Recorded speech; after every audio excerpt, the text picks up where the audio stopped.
If you have been spending any time in the crypto space lately, you have probably come across the name Sonic. And if you are sitting there wondering what it actually is and whether it is worth paying attention to, then you do not need to stress about it at all. Your brother Charlie is here to make you understand. So let us start from the very beginning.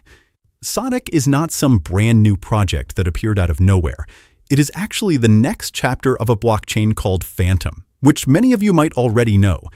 The team behind Fantom decided that a simple rebrand was not enough. They rebuilt the entire system from scratch, and in January 2025, Fantom officially transitioned into Sonic. Every single Fantom token was swapped to the new S token on a one-to-one basis. If you held Fantom before, you were already a Sonic holder without doing anything extra. Now, what actually makes Sonic worth talking about?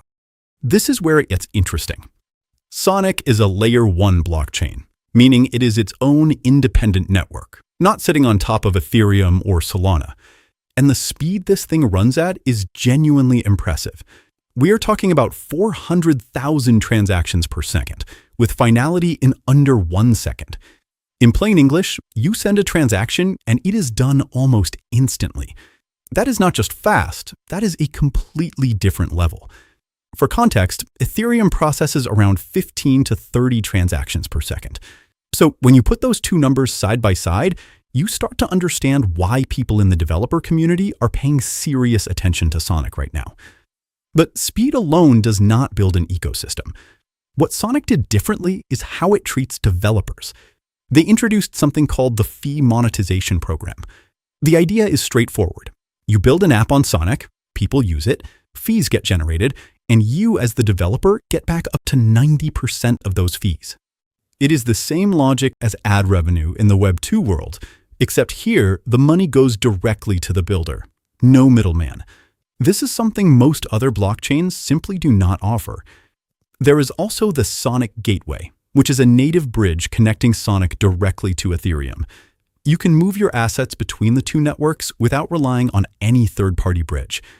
There is a fast lane option that removes waiting times entirely, and a built-in safety mechanism to protect your funds if anything goes wrong. As for the S token itself, it has 3 roles on the network. You can stake it to earn rewards, you can use it for governance, meaning you get a voice in how the network develops, and it is the native currency used for all fees across the Sonic ecosystem. As of May 2026, S is trading at around 5 cents.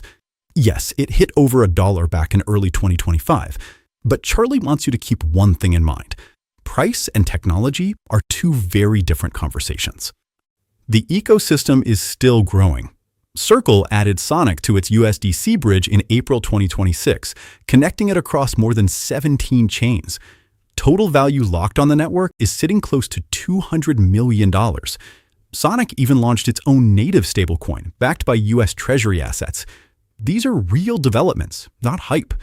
And with developers actively building and liquidity steadily coming in, the foundation looks a lot more solid than the price chart might suggest right now. Now, Charlie is going to be straight with you. This video is not financial advice. Crypto is volatile, markets move in both directions, and nobody can guarantee anything. Always do your own research before making any decision. But if you wanted to know what Sonic is and why people keep talking about it, now you know. Hit like, subscribe to Crypto with Charlie, and I will see you in the next one.